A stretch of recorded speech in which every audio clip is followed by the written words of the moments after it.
من النساء سبحان اللہ. وقال اللہ تبارک و تعالی فی مقام آخر الطیبات للطیبین والطیبون للطیبات سبحان اللہ. قال قال رسول اللہ صلی اللہ علیہ وسلم خیر نسائها مریم وخیر نسائها خدیجہ سبحان اللہ. صدق اللہ العظیم. سبحان اللہ. حاضرین محترم،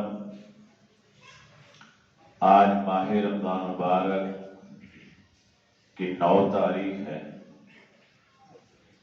اور آج مغرب کے بعد 10 ہو جائے گی.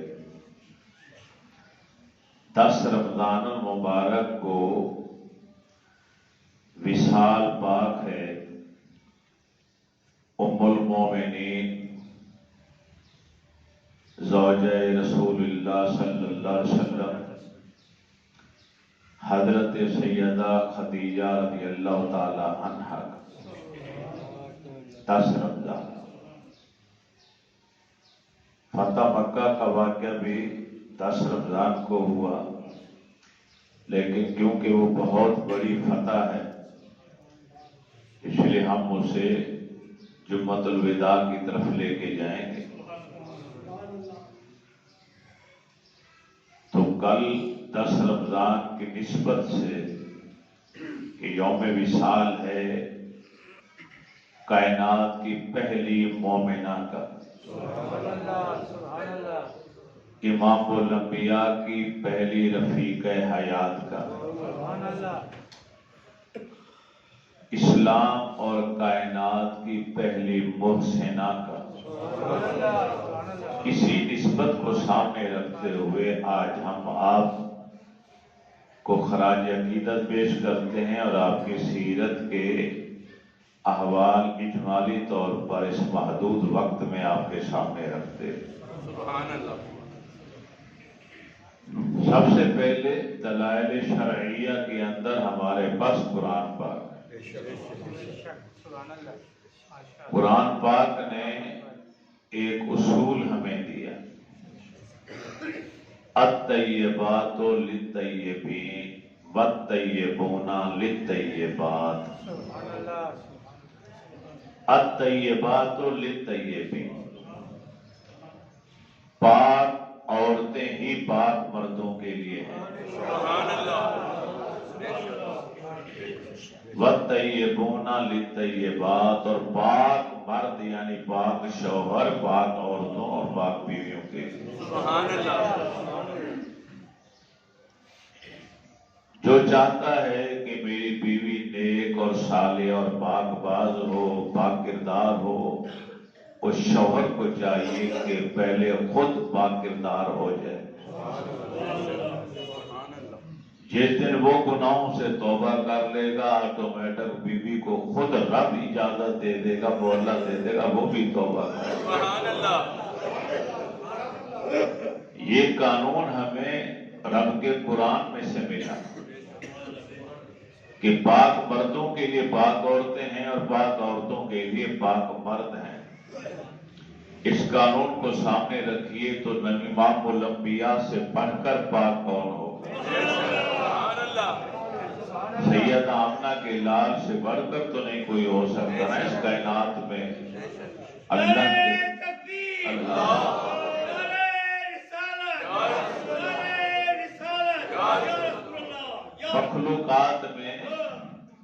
مخلوقات میں رب تو خالق ہے نا جی، رب کی تو بات نہیں ہو رہی، وہ تو خالق ہے. ہم مخلوق کی بات کر رہے ہیں. مخلوقات میں نبیوں سے بڑھ کر معصوم اور پاک کوئی نہیں، اور سید آمنہ کے لال تو تمام نبیوں کے امام و سردار ہیں. آپ کی پاکیزگی، آپ کی طہارت، آپ کی پاک دامنی کا کوئی اندازہ نہیں لگا سکتا. تو جب آپ سب سے بڑھ کر پاک ہیں تو قرآن کی روح سے آپ کی ہر بیوی بھی کائنات کی ہر عورت سے زیادہ پاک اور نیک سیرت ہے. جو نبی کی ازواج پر تنقید کرے، جرح کرے، وہ قرآن کی نص قطعیہ کا منکر ہے۔ یا تو عام مردوں اور عورتوں کی بات کی، لیکن قرآن کے اندر تو رب نے نبی کی بیویوں سے بھی مخاطب ہو کر ایک جملہ کہا، یا نساء النبی لستن کاحد من النساء، اے نبی کی بیویوں، کائنات میں کوئی عورت بھی تمہارا مقابلہ نہیں کر سکتی۔ لستن کاحد من النساء، تم کائنات کی عورتوں میں سے کسی عورت کی طرح نہیں ہو، اور کائنات کی عورتوں میں سے کوئی عورت تمہاری مثل نہیں۔ یہ رب کا قرآن کہہ رہا۔ بالاتفاق نبی علیہ السلام کی 9 ازواج مطہرات ہیں، ایک قول ہے کہ 11 ازواج مطہرات ہیں، کیونکہ 2 کا وصال نبی علیہ السلام کی حیات طیبہ ظاہری کے اندر ہو گیا تھا، تو باقی 9 رہ گئی، تو لوگوں نے اسی کے اوپر اتفاق کر لی۔ انبیاء کی خصوصیت ہوتی ہے کہ اللہ رب العزت کی طرف سے دین کو پھیلانے کے لیے نبیوں کو اجازت ہوتی ہے رب کی طرف سے کہ وہ ایک سے زائد جتنی چاہیں شادیاں کر لیں۔ حضرت داؤد علیہ السلام کی کتنی بیویاں تھیں، حضرت سلیمان علیہ السلام کی کتنی تھیں، یہ موضوع نہیں بیان کرنے کا، میں اشارہ دم دینا چاہتا ہوں۔ 99 بیویاں، 100 سے زیادہ بیویاں، ہزار کنیزیں، اور جو نبیوں کے امام و سردار ہیں انہوں نے رب کی اجازت سے، سیاستہ کی حدیث پاک ہے، آپ نے فرمایا میں نے اپنا نکاح کسی عورت سے کیا یا اپنی بیٹی کا نکاح کسی مرد سے کیا تو میں نے اپنی مرضی سے کچھ نہیں کیا، مجھے رب نے اجازت اور حکم دیا تو پھر میں نے یہ کہا۔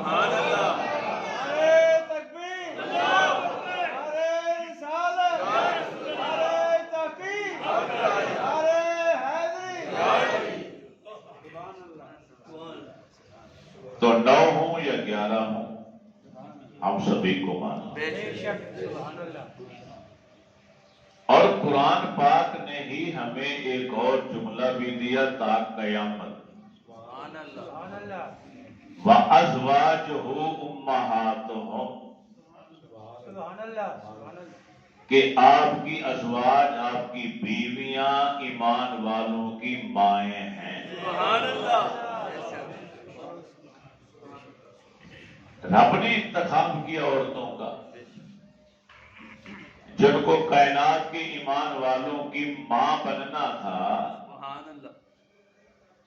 ان میں پاکیزگی، طہارت، حسن اخلاق کس قدر ہونا چاہیے، یہ رب کا انتخاب ہے۔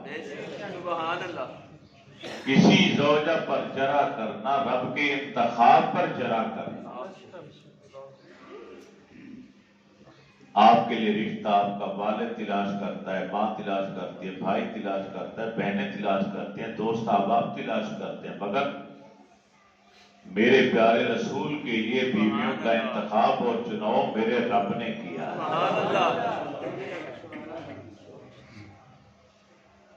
تو جس خاتون کو تمام مسلمانوں کی پہلی ماں بننے کا اعزاز حاصل ہوا، وہ خویلد کی بیٹی خدیجہ ہے، جسے ہم عام استعمال میں خدیجہ کہتے ہیں۔ صحیح تلفظ ہے خدیجہ، مگر کیونکہ یہ غلط الاستعمال ہے کہ لوگوں نے استعمال کر کر کے خدیجۃ الکبریٰ، تو اب یہی ہو گیا۔ اب اگر میں خدیجہ پڑھوں گا تو سننے والے کہیں گے یہ کیسا نام لے رہے ہیں۔ حضرت خدیجۃ الکبریٰ رضی اللہ تعالی عنہا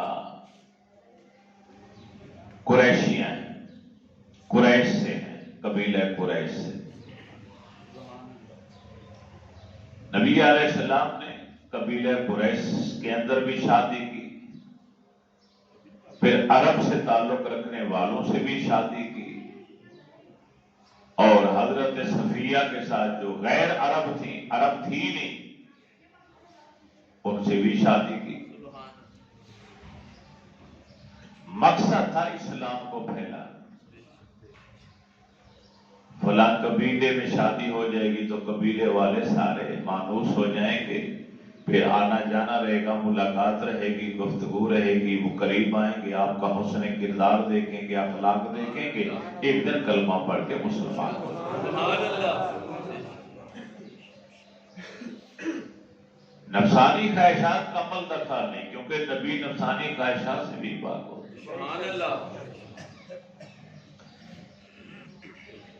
تو خویلد کی بیٹی خدیجۃ الکبریٰ جنہیں کہا جاتا، ملکۃ العرب کہا جاتا، مکہ کی مالدار خاتون، دولت مند۔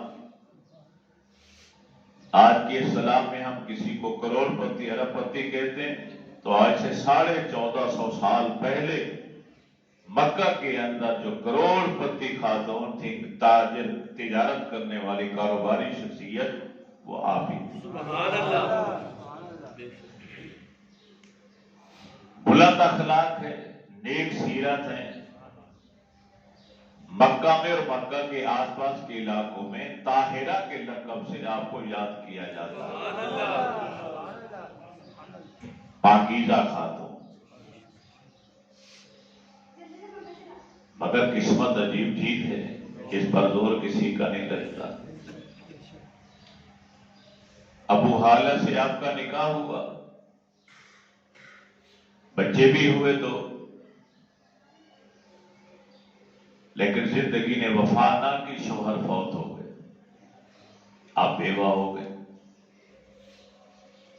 پھر ایک عرصے کے بعد عتیق ابن عائد کے ساتھ آپ کا نکاح ہوا، ہنسی خوشی رہے، لیکن اس شوہر کی زندگی نے بھی وفا نہیں کی، یہ بھی فوت ہو گئے۔ 2 مرتبہ بیوہ ہو چکی ہیں۔ اما خدیجۃ الکبریٰ رضی اللہ تعالی عنہا 2 بار بیوہ ہو گئی۔